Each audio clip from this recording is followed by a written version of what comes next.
The hero myth is really a quest myth. And a quest myth is really a story of exploration and expansion of adaptation. Right? So Bilbo, the Hobbit, he's a kind of an ordinary everyman.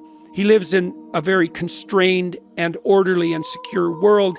And then the quest call comes and he goes out and he expands his personality and develops his wisdom. And that's reflected in human neuropsychological architecture at a very low level, way below cognition. So one of the most fundamental elements of the mammalian brain, and even in lower animal forms, is the hypothalamus. It's sort of the root of primary motivation.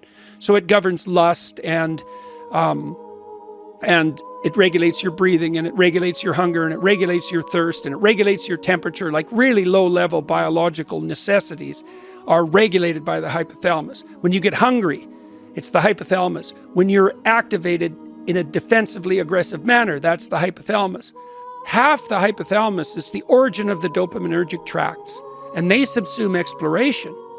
And so you could think of the human motivational reality as a domain that's governed by axiomatic motivational states, love, sex, defensive aggression, hunger, and another domain that's governed by exploration. And the rule would be something like, when your basic motivational states are sated, explore. Well, and that's not cognitive. Like I said, this is deep, deep brain architecture. It's extraordinarily ancient. And the exploration story is something like, go out into the unknown and take the risks, because the information that you discover and the skills you develop will be worthwhile even in sating the basic motivational drives. And then you want to learn to do that in a iterative manner, so it sustains across time, and you want to do it in a way that unites you with other people. And there's a pattern to that, and I do think that's the pattern that's we strive to encapsulate in our deep religious narratives, and I think that in many ways we've done that successfully. What is the belief in God? How does that fit in? What does it mean to believe in God? Well, okay, so in one of the stories that I cover in We Who Wrestle with God, which I only recently begun to take apart, say in the last 2 years, is the story of Abraham. And it's a very cool story. And it's also related, by the way, to your question about what makes communism wrong. And Dostoevsky knew this, not precisely the Abraham story, but the same reason. In Notes from Underground, Dostoevsky made a very telling observation. So he speaks in the voice of a cynical, nihilistic, and bitter bureaucrat who's been a failure, who's talking cynically about the nature of human beings, but also very accurately. And one of the things he points out with regards to modern utopianism is that human beings are very strange creatures, and that if you gave them what the socialist utopians want to give them, so let's say all your needs are taken care of, all your material needs are taken care of, and even indefinitely. Dostoevsky's claim was, you don't understand human beings very well, because if you put them in an environment that was that comfortable, they would purposefully go insane just to break it into bits, just so something interesting would happen. Right. And he says it's the human proclivity to curse and complain. And he says this in quite a cynic and caustic manner, but he's pointing to something deep, which is that we're not built for comfort and security. We're not infants. We're not after satiation. So then you might ask, well, what the hell are we after then? That's what the Abraham story addresses. And Abraham is the first true individual in the biblical narrative. So you can think about his story as the archetypal story of the developing individual. So you said, well, what's God? Well, in the Abraham story, God is characterized a lot of different ways in the classic religious texts. Like the Bible is actually a compilation of different characterizations of the divine, with the insistence that they reflect an underlying unity. In the story of Abraham, the divine is the call to adventure. So Abraham has the socialist utopia at hand. He's from a wealthy family, and he has everything he needs. And he actually doesn't do anything until he's in his 70s. Now, hypothetically, people in those times lived much longer. But a voice comes to Abraham, and it tells him something very specific. It says, leave your zone of comfort. Leave your parents, leave your tent, leave your community, leave your tribe, leave your land. Go out into the world. And Abraham thinks, well, why? I've got naked slave girls peeling grapes and feeding them to me. It's like, what do I need an adventure for? And God tells him, and this is the covenant, by the way, part of the covenant that the God of the Israelites makes with his people. It's very, very specific. It's very brilliant. He says, if you follow the voice of adventure, you'll become a blessing to yourself. So that's a good deal because people generally live at odds with themselves. And he says, God says, that's not all. You'll become a blessing to yourself in a way that furthers your reputation among people and validly, so that you'll accomplish things that were real and people will know it and you'll be held high in their esteem, and that will be valid.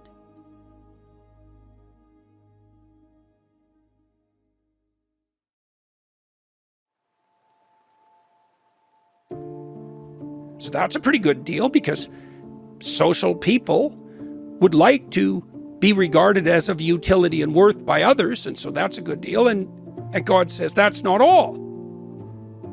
You'll establish something of lasting, permanent, and deep value. That's why Abraham becomes the father of nations.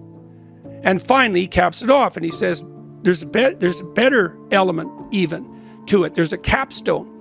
You'll do all three of those things in a way that's maximally beneficial to everyone else.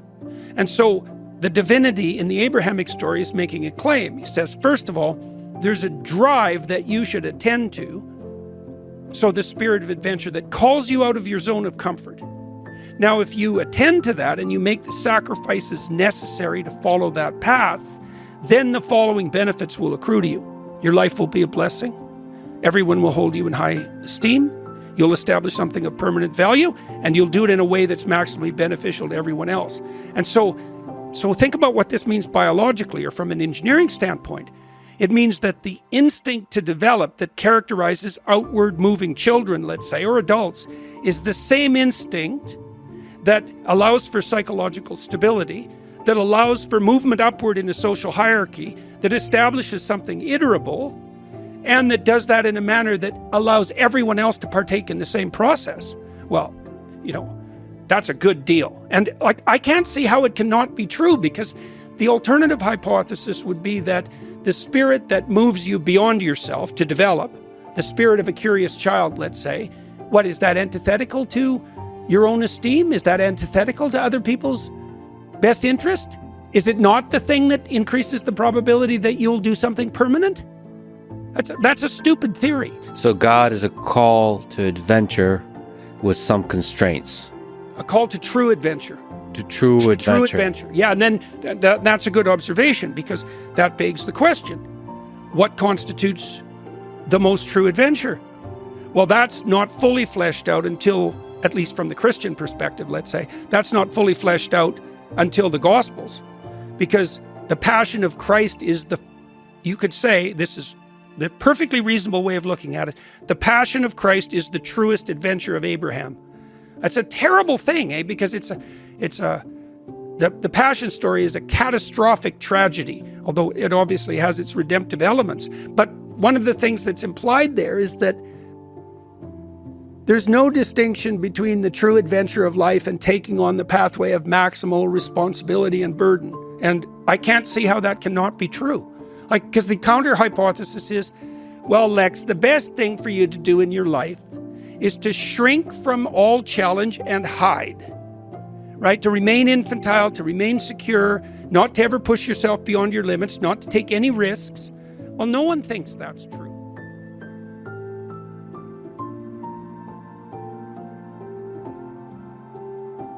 So there's other characterizations of the divine, say, in the Old Testament stories. So one pattern of characterization that I think is really relevant to that question is the conception of God as calling and conscience. Okay, so what does it mean? It's a description of the manner in which your destiny announces itself to you. And I'm using that terminology, and it's distinguishable, say, from Nietzsche's notion that you create your own values. It's like, part of the way you can tell that that's wrong is that you can't voluntarily gerrymander your own interests, right? Like, you find some things interesting, and that seems natural and autonomous, and other things you don't find interesting, and you can't really force yourself to be interested in them. Now, so what is the domain of interest that makes itself manifest to you? Well, it's like an autonomous spirit. It's like certain things in your field of perception are illuminated to you. think, oh, that's interesting, that's compelling, that's gripping. Rudolf Otto, who studied the phenomenology of religious experience, described that as numinous. Thing grips you because you're compelled by it, and maybe it's also somewhat anxiety-provoking. It's the same reaction that like a cat has to a dog when the cat's hair stands on end. That's an awe response. And so there's going to be things in your phenomenological field that pull you forward, compel you. That's like the voice of positive emotion and enthusiasm. Things draw you into the world. It might be love, it might be aesthetic interest, it might be friendship, it might be social status, it might be duty and industriousness. Like there's various domains of interest that shine for people. That's sort of on the positive side. God is calling, right? That would be akin to the spirit of adventure for Abraham. But there's also God is conscience, and this is a useful thing to know too. Certain things bother you. They take root within you, and they turn your thoughts towards certain issues. Like there are things you're interested in that you've pursued your whole life. There are things I'm interested in that I felt as a moral compulsion. And so you could think, and I think the way you can think about it technically is that something pulls you forward so that you move ahead and you develop. And then another voice, this is a voice of negative emotion, says, while you're moving forward, stay on this narrow pathway, right? And it'll mark deviations, and it marks deviations with shame and guilt and anxiety, regret. And that actually has a voice. Don't do that. Well, why not? Well, you're wandering off the straight and narrow path. So the divine marks the pathway forward and reveals it, but then puts up the constraints of conscience. And the divine in the Old Testament is portrayed not least as the dynamic between calling and conscience. What do you do with the negative emotions? You didn't mention envy. There's some really dark ones that can really pull you into some bad places. Envy, fear. Yeah, envy's a really bad one. Pride and envy are among the worst. Those are the sins of Cain, by the way, in the story of Cain and Abel. Because Cain fails because his sacrifices are insufficient. He doesn't offer his best. And so he's rejected. And that makes him bitter and unhappy. And he goes to complain to God, and God says to him two things. He said, God tells him, if your sacrifices were appropriate, you'd be accepted. It's a brutal thing. It's a brutal rejoinder. And he also says, you can't blame your misery on your failure. You could learn from your failure. When you failed, you invited in the spirit of envy and resentment, and you allowed it to possess you, and that's why you're miserable. And so Cain is embittered by that response, and that's when he kills Abel. And so you might say, well, how do you fortify yourself against that pathway of resentment? And part of classic religious practice is aimed to do that precisely. What's the antithesis of envy? Gratitude. That's something you can practice, right? And I mean literally practice.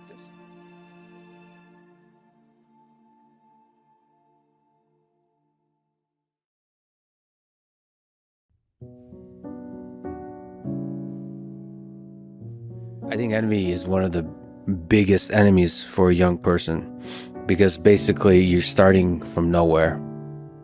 Life is hard. You've achieved nothing. And you're striving and you're failing constantly because... And you see other people whom you think aren't having the same problem. Yeah, and they succeed. And they could be your neighbor, they could be succeeding by a little bit, or somebody on the internet succeeding by a lot. And I think that can really pull a person down. That kind of envy can really destroy a person. Yeah, definitely. Well, the gratitude element would be something like, well, yeah, you don't know anything, and you're at the bottom, but you're not 80. You know, one of the best predictors of wealth in the United States is age. So then you might say, well, who's got it better? The old rich guy or the young poor guy? And I would say most old rich guys would trade their wealth for youth. So it's not exactly clear at all at any stage who's got the upper hand, who's got the advantage. And you know, you could say, well, I've got all these burdens in front of me because I'm young and oh my God. Or you could say, every dragon has its treasure. And that's actually a pattern of perception. You know, I'm not saying that people don't have their challenges. They certainly do. But discriminating between a challenge and an opportunity is very, very difficult. And learning to see a challenge as an opportunity, that's the beginning of wisdom. It's interesting. I don't know how it works. Maybe you can elucidate.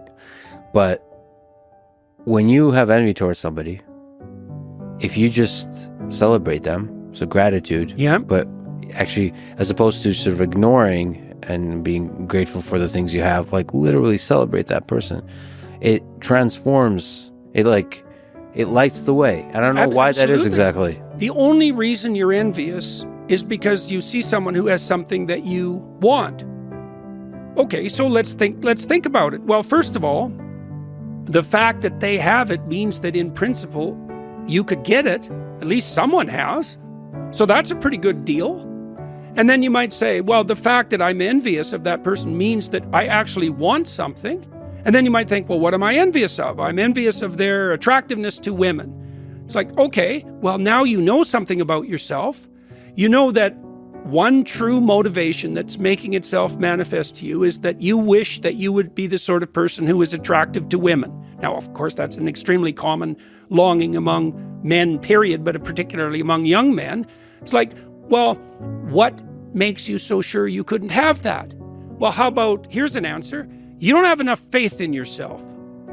And maybe you don't have enough faith in, well, I would say the divine. You don't believe that the world is characterized by enough potentiality so that even miserable you has a crack at the brass ring. And like I talked about this actually practically in one of my previous books, because I wrote a chapter called Compare Yourself to Who You Are and Not to Someone Else at the Present Time. Well, why? Well, your best benchmark for tomorrow is you today. And you might not be able to have what someone else has on the particular axis you're comparing yourself with them on, but you could make an incremental improvement over your current state, regardless of the direction that you're aiming. And it is the case, and this is a law, the return on incremental improvement is exponential or geometric and not linear.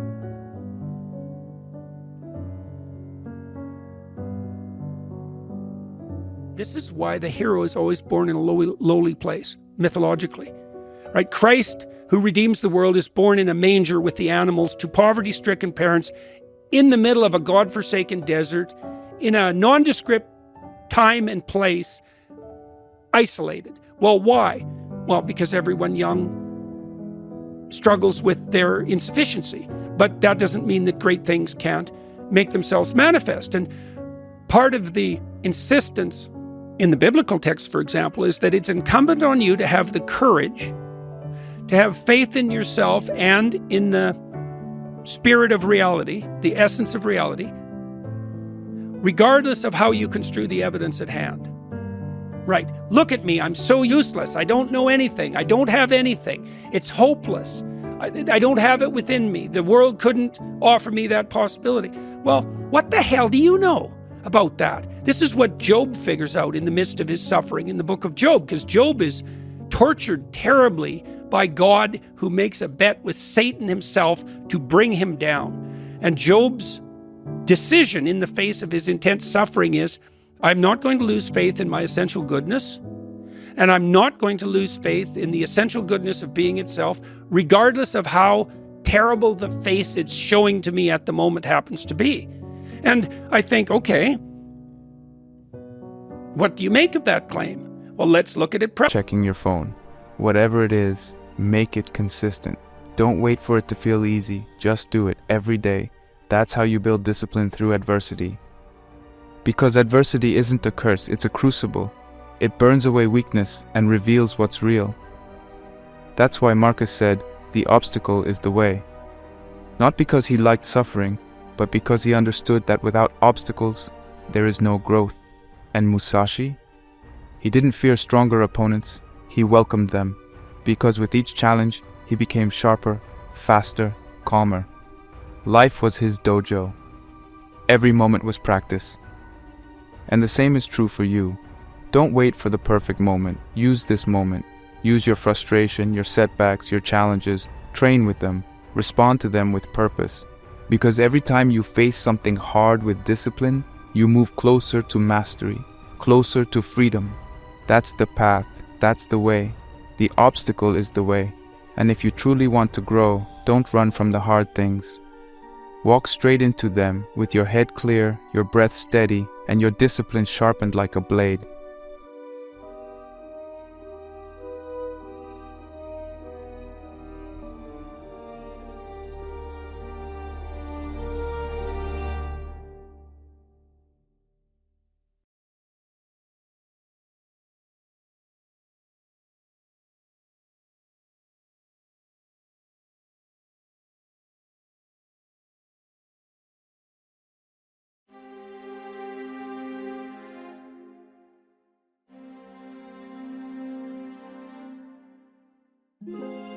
One of the most dangerous forces we face in the modern world isn't violence, chaos, or disaster, it's distraction. Quiet, subtle, invisible, yet powerful enough to derail entire lives. You set a goal, you start a project, you make a promise to yourself. But then, a notification buzzes. You check your phone, you scroll for a few minutes, then a few more. An hour slips away, the energy is gone, the motivation is lost, and slowly, your life becomes filled not with meaningful progress, but with mental clutter. This is self-sabotage in its most common form, not dramatic destruction, but the slow, passive erosion of your focus. Miyamoto Musashi warned us about this centuries ago. He wrote, "Do not indulge the body, it becomes demanding. Do not indulge the mind, it becomes unruly." He wasn't talking about torture or punishment. He was talking about discipline, the ability to deny yourself short-term pleasure in order to protect long-term power. Because if you give your body everything it wants, comfort, food, entertainment, it starts expecting it. It starts needing it. And the same goes for your mind. If you let it jump from one distraction to the next, if you feed it constant stimulation, it stops being able to focus. It becomes chaotic, restless, weak. And once your mind becomes weak, discipline becomes almost impossible. Let's be honest, most of us don't fail because of lack of knowledge. We know what to do. We fail because we're constantly pulled away from doing it. By a screen, by a craving, by a just 5 more minutes. Distractions don't feel dangerous in the moment, but over time they become chains. They trap you in a cycle of wasted time and half-finished goals.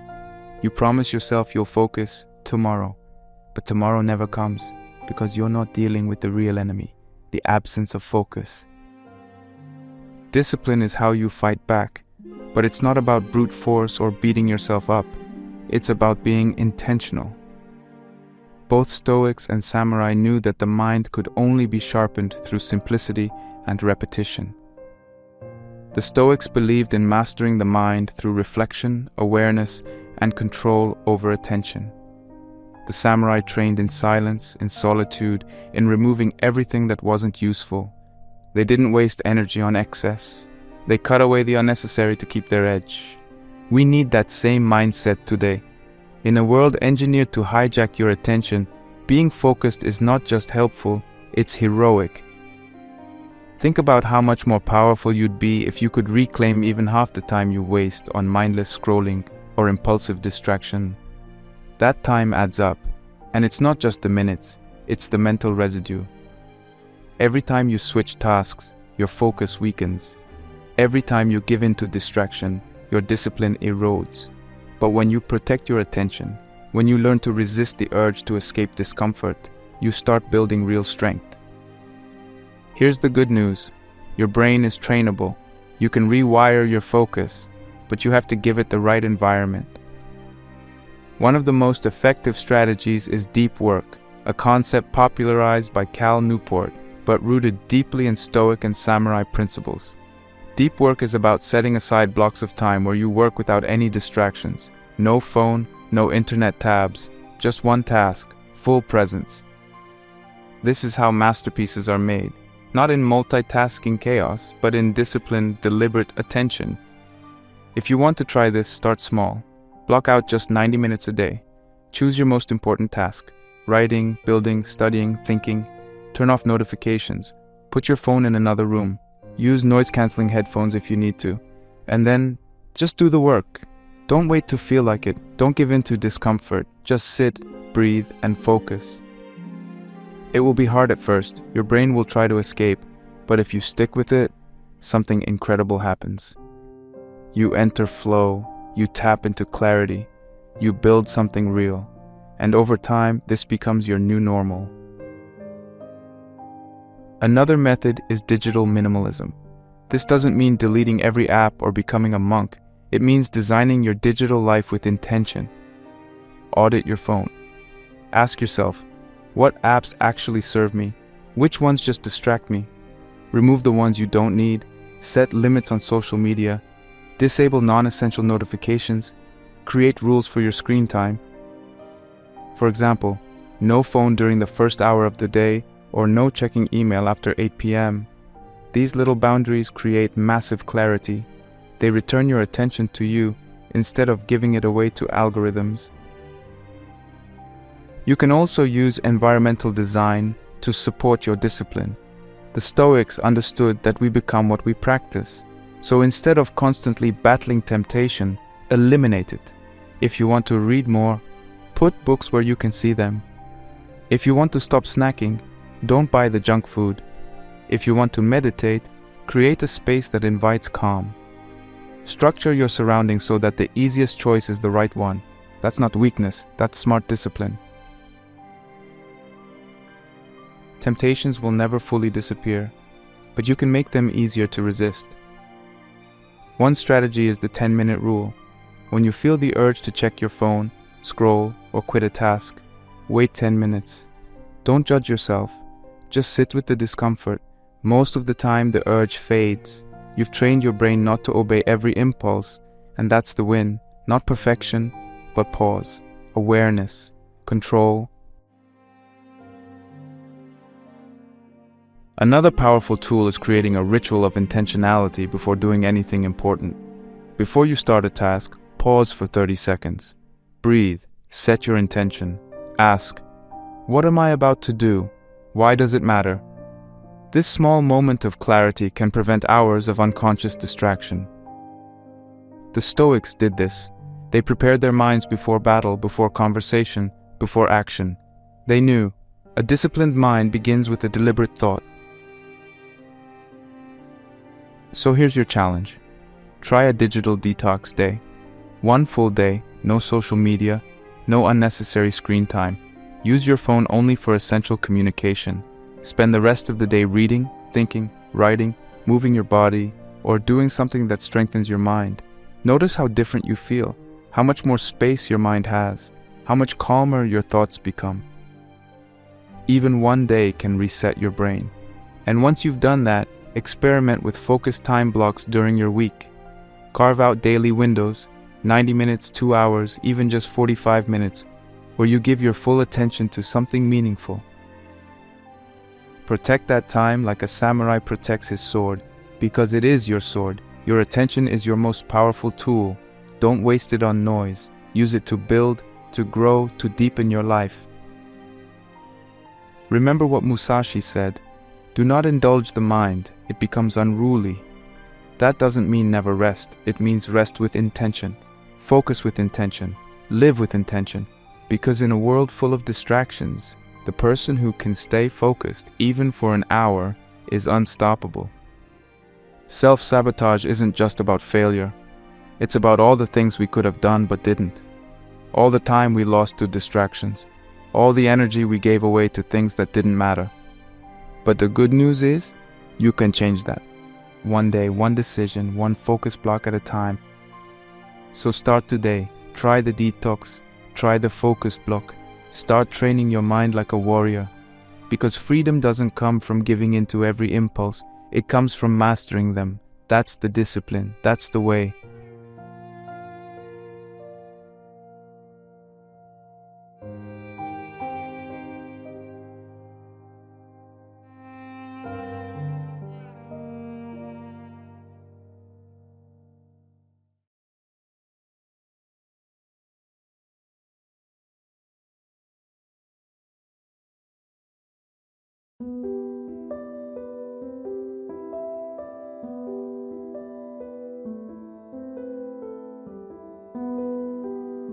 Discipline isn't just a tactic.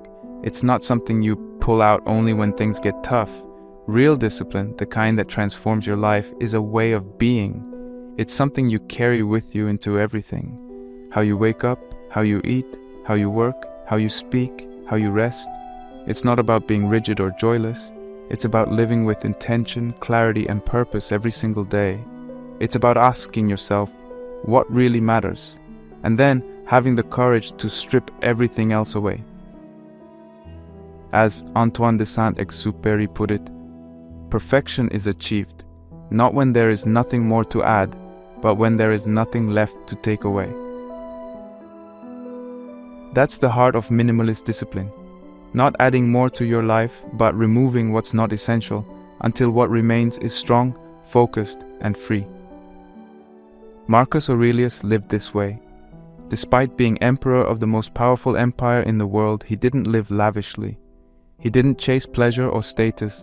His writings and meditations are shockingly humble.